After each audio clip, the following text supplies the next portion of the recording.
Alleluia, Alleluia,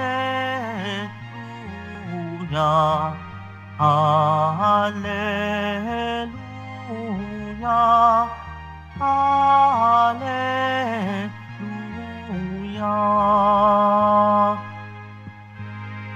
Diyos Ama ni Jesucristo,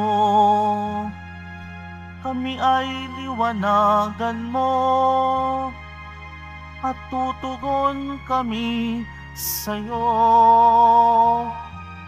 Alleluia,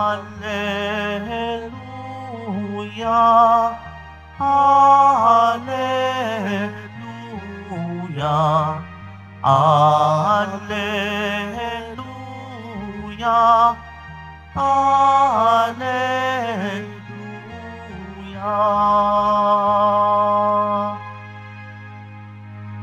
Sumainyo ang Panginoon. At sumairin Ang pagpapahayag ng mabuting balita ng Panginoon ayon kay San Marcos. papuri sa iyo, Panginoon.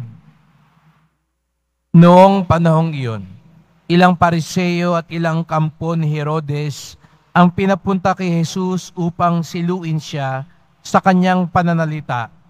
Lumapit sila sa kanya at ang sabi, "Guro, nalalaman po namin kayo'y tapat at walang pinangingimian, sapagkat pareho ang pagtingin ninyo sa lahat ng tao. At itinuturo ninyo kung ano ang kalooban ng Diyos sa mga tao. Naayon ba sa kautusan ang pagbabayad ng buwis sa Cesar? Dapat ba kaming bumuwis o hindi?" Ngunit batid ni Jesus na sila'y nagkukunwari, kaya't sinabi niya sa kanila, "Bakit ba ibig ninyo akong siluin? Bigyan ninyo ako ng 1 denaryo, titignan ko." At kanilang binigyan siya. "Kaninong larawan at pangalan ang nakaukit dito?" tanong ni Jesus. "Sa Cesar po," tugon nila. Sinabi ni Jesus, "Ibigay ninyo sa Cesar ang sa Cesar at sa Diyos ang sa Diyos." At sila'y namangha sa Kanya.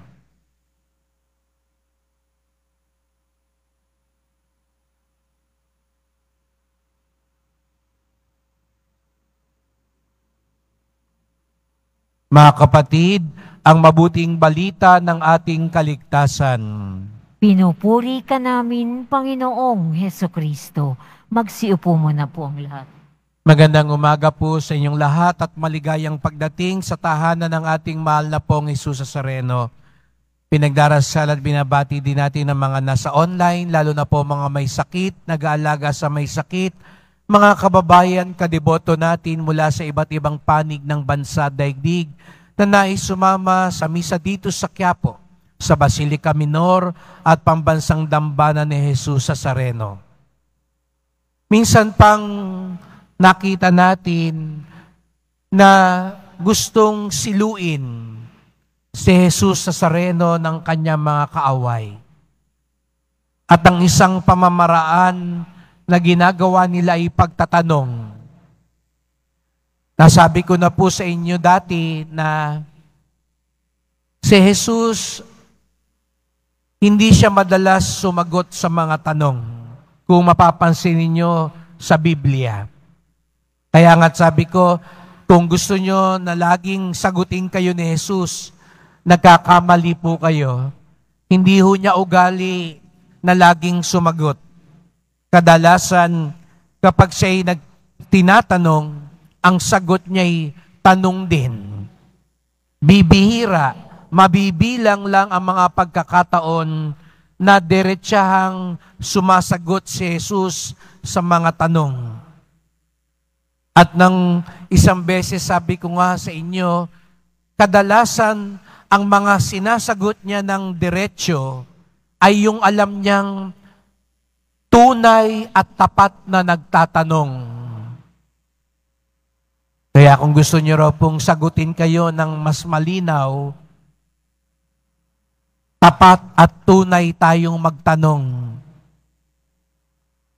Kapag ang pagtatanong daw katulad ngayon ay paninilo, may malisya, may pamimilit,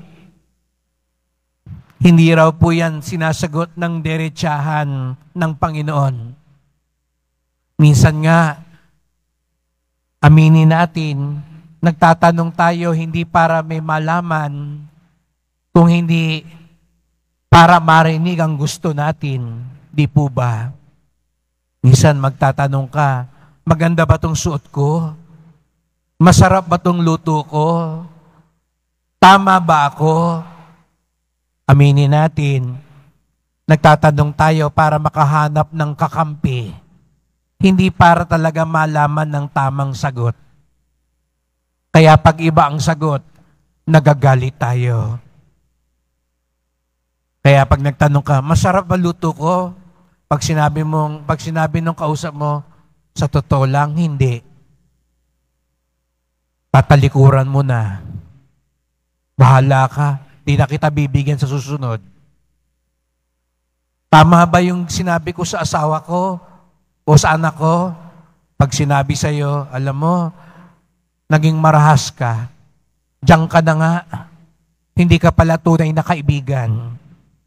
Aminin natin, minsan nagtatanong tayo, hindi para maliwanagan, kundi para makahanap ng gusto natin. Sa Diyos kaya po, pag tayo humihiling at nagtatanong, ito ba'y ipinagkakatiwala natin sa Kanya o pinipilit din natin siya? Para bagang wala na siyang choice, wala na siyang mapipili, kundi dapat sumunod lang sa atin. Kaya yun ang unang pagninilay. Tunay ba, dalisay ba ang aking pagtatanong? Sapagkat ang mga ganitong tanong lamang ang diretsahang sasagutin ng Panginoon. Ikalawa, gusto pa rin naman pagbigyan ni Jesus yung nagtanong sa kanya. Dapat ba magbigay kay Cesar? Alin ba ang sa Diyos? Alin ba ang kay Cesar? Alin ba ang sa tao? Tayo kasi, mahilig tayong magbukod. Mahilig tayong maghiwalay. Kanino ba ang sa Diyos? Alin ba ang sa akin? Sino ba ang pula? Sino ang asul? Sino ba ang sa kanan? Sino ba ang sa kaliwa? Sapagkat nais natin malinaw ang pagkakahati-hati. Pero ganun ba ang gusto ng Panginoon? Itong talatang ito sa Biblia, paborito ito ng maraming tao, lalo na kapag hindi nila gusto ang naririnig sa simbahan. Dito lang dapat ang simbahan, hindi dapat kasama yung iba. Ang simbahan, ang sa Diyos, dapat misa, prosesyon, kawang-gawa. Pag ibang usapin, hindi na dapat diyang kasama. Hindi na yan usapin sa Diyos. Kay Cesar na yan. Sa gobyerno na yan. Sa tao na yan. Ganun ba ang ibig tukuyin ni Jesus Nazareno? Nang ibigay sa Diyos, ang sa Diyos, at kay Cesar ang kay Cesar? Sapagkat, alin nga ba ang sa Diyos? Ano nga ba ang para sa Diyos? Sa Salmo Responsorio, sinabi, Poon, amin kang tahanan, noon, ngayon, at kailanman. Ang ibig sabihin, Poon, ang lahat-lahat sa amin ay sa iyo. Baka naman sabihin nyo, Father, kung lahat sa Diyos, ano nang matitira sa akin? Ano nang para sa tao? Hindi ibig sabihin na ang lahat ay sa Diyos, wala na ang sa atin. Hindi po. Hindi po maramot ang Diyos. Opo, ang lahat-lahat ay sa Diyos. At kung ang lahat-lahat din sa atin, ibabagay natin sa Diyos, yamang tayo'y galing sa Diyos at para sa Diyos. Kung ang lahat ay ilalapat natin sa Diyos, ang lahat din ay para sa ikabubuti natin. Hindi kailangang paghiwalayin. Sa halip, ang lahat ay pagbuklurin at lapatin sa Diyos. Kaya hindi nyo kailangan sabihin, oo, 1 oras, paglinggo sa Diyos, iaalay ko sa Diyos. Opo, nagsisimba tayo, lalo na tuwing linggo, Biyernes. Pero hindi ibig sabihin nun, yung Lunes hanggang Sabado, hindi kasama ang Diyos. Hindi yung ngayon sasabihin nyo, ito ilalaan ko sa iyo, Panginoon, ha? Hindi nga Biyernes ngayon, nagsimba ko. Pero mamaya paglabas ko, kahit anong gawin ko, akin na yon. Hindi po. Mamaya, yung 23 oras na sa labas ng simbahan, sa Diyos pa rin. Pero hindi ibig sabihin naman, 23 oras kayo magsisimba, magdadasal, magnonobena. Hindi po. Ano man ang gawin natin sa labas ng simbahan, ay nakalapat pa rin sa kalooban ng Diyos. Pero yun ay gusto nating gawin. Pagtatrabaho, paglilibang, pagpapahinga, kahit anong gawin, pero nakalapat pa rin sa Diyos. Kaya walang nawala sa atin, walang ipinagkakait sa atin. Pero kung ito'y inilalapat natin sa Diyos, lalo itong nakabubuti sa atin. Ang pagsisimba ko para sa Diyos. Ang trabaho ko, ang buhay ko bilang mag-asawa, bilang pamilya, bilang kaibigan, nakalapat pa rin sa Diyos. At dahil dito, lalo itong nagiging mabunga at mabiyaya. Ito po sana ang ipagdasal natin, lalo na tayo mga Katoliko. Nalalaso ng ating isipan ng ganitong konsepto na paghihiwalay. Paghiwalayin ang sa Diyos at ang tao. Hindi tayo mahihiwalay sa Diyos. Pero kung pilit nating himiwalay sa Diyos, walang magagawa ang Diyos. Sapagkat iginagalang niya ang ating kalayaan. Pero ni minsan, hindi itinakda ng Diyos na mawalay tayo sa Kanya. Sa simulat sa pool na nilikha tayo ng Diyos, gusto niya makasama tayo sa buhay na walang hanggan. Gusto niya maligtas tayo. At ito'y nangyayari dito pa lang sa lupa. Yung pera natin, hindi mo sabihin, yung ihulog ko mamaya, ito po ang para sa inyo, Panginoon. Pero yung iba, akin na yan. Hindi nyo kailangang ihulog lahat para sa Diyos. Pero ang tamang paggamit ng pera, yung tamang paggastos natin, gagastusin ko to sa tama at mabuti, para din nyo yun sa Diyos. Kaya kahit maglibang kayo, okay lang ho yun.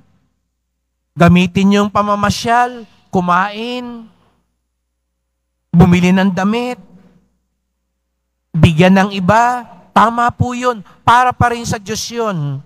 Pero kung gagamitin mo ang pera mo para bumili ng droga, para manuhol, para mandaya, hindi yun nakalapat sa kalooban ng Diyos.